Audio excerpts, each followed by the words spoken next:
আসসালামু আলাইকুম।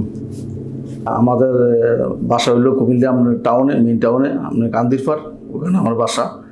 আর আমার নাম হলো মোহাম্মদ হাবিবুর রহমান, আর আমার ছেলের নাম হলো মাহাদুর রহমান। আমার ছেলের ব্রেনটি পড়েছিল মাদ্রাসাতে, প্রাইভেট মাদ্রাসায় লেখাপড়া করতো। তো কুমিল্লা এক মাদ্রাসা দিয়েছিলাম, উনি 15 পড়ার কারণে হাফেজ ওখানে শেষ করছে। তারপরে আমরা পড়ালেখার অবস্থায় আপনার ব্রেন টিউমার আপনার ধরা খাইছে। আপনার 3 দিন 2 বার স্ট্রোক করছে, কিন্তু আমার ছেলে বুঝতে পারে নাই।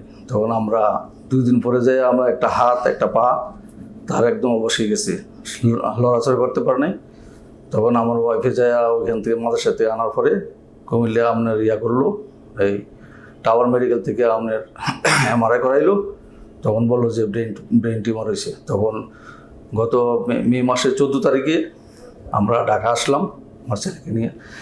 এবার হসপিটালে জিলুর রহমান স্যারের কাছে আমরা আসছি।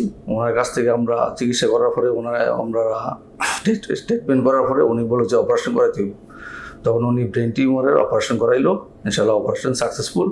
তখন একটা হাত একটা পাও পুরো অবশ ছিল, হাঁটতে পারে না। আমরা টলি দিয়ে আমরা টলি দিয়ে আমরা চলাফেরা করতো। ইনশাল্লাহ এখন চিকিৎসা করার পরে মোটামুটি ইনশাল্লাহ অনেকটা ভালো।